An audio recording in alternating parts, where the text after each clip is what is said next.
Assalamualaikum warahmatullahi wabarakatuh. Kita kemarin sudah membahas macam-macam PD, ada PD terpisah, ada PD homogen dengan substitusi, ada juga PD linear. Nah, pada kesempatan kali ini kita akan membahas tentang PD Bernoulli. Ketika kita menemui PD seperti ini, dy per dx ditambah px kali y sama dengan y pangkat n gx, di mana n adalah bilangan real, maka untuk menyelesaikannya, langkah pertama adalah kedua ruas kita bagi dengan y pangkat n. Sehingga bentuknya akan jadi seperti ini. 1 per y pangkat n dy per dx ditambah px y per y pangkat n sama dengan gx. Atau y pangkat n min y pangkat min n dy per dx ditambah px y pangkat 1 min n sama dengan gx. Bentuk ini hampir mirip dengan PD yang kita bahas kemarin, yakni PD linear. Perhatikan di sini. Ya, cuman kalau di sini y-nya itu pangkat 1, di sini y-nya pangkat 1 per min n. Oleh karena itu harus kita substitusi atau kita misalkan. Di sini kita misalkan z. Jadi y pangkat 1 min n kita misalkan sebagai z.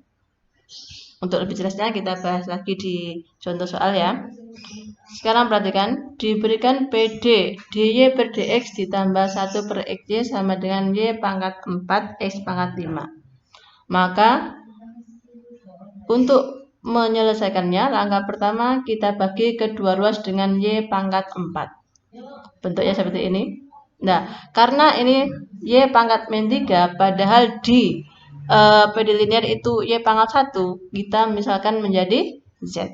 Z sama dengan y pangkat minus 3. Nah, kedua ruas kita turunkan terhadap x. Ingat ya, terhadap x bukan terhadap y. Sehingga dz per dx sama dengan min 3 y pangkat minus 4 dy per dx. Min sepertiga dz per dx sama dengan y pangkat minus 4 dy per dx. Nah, perhatikan di sini, ini sama dengan suku pertama dari PD tadi. Sehingga bentuk PD-nya akan berubah menjadi min sepertiga dz per dx ditambah 1 per xz sama dengan x pangkat 5. Harap diingat, ketika kita sudah mensubstitusi atau memasukkan jadi z, sudah tidak boleh ada lagi variabel y, yang ada hanya variabel x dan z saja. Ya, biasanya kekeliruannya sering di situ. Ketika sudah mensubstitusi tapi masih ada z, ya itu tidak boleh.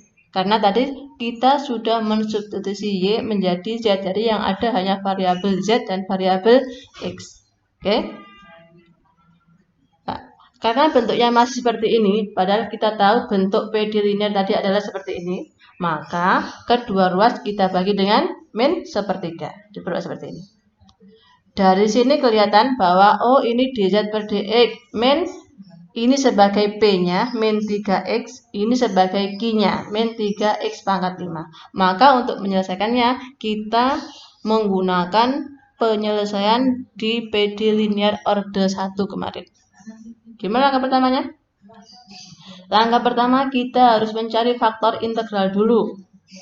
Apa faktor integral? V ya. Oh ini ada sama dengannya. Jadi kita mencari V dulu, yakni faktor integral. V sama dengan E pangkat integral Px dx. Tadi kita tahu Px itu min 3 per x, maka E pangkat min 3 per x dx. Ini kurang integralnya. Kemudian kita tahu integral min 3 per x adalah min 3 ln x. Kemudian pakai sifatnya. Jangan lupa sifatnya ln, sifatnya log ya, itu harus diingat. Jadi min 3 ln x sama dengan ln x pangkat minus 3. Pakai sifatnya juga sehingga jadi x pangkat min 3. Kemudian untuk penyelesaiannya, kalau kemarin adalah yv sama dengan integral gx v dx. Karena saat ini kita pakai variabelnya z dan v, maka zv sama dengan integral gx v dx. Bentuknya akan jadi seperti ini. Nah, ini adalah solusi dari PD yang diberikan tadi. Oke. Untuk itulah, inilah yang kita sudah bahas hari ini. Untuk jika ada pertanyaan lagi, kita bahas lagi di sesi diskusi ya. Oke, saya akhiri dulu. Assalamualaikum warahmatullahi wabarakatuh.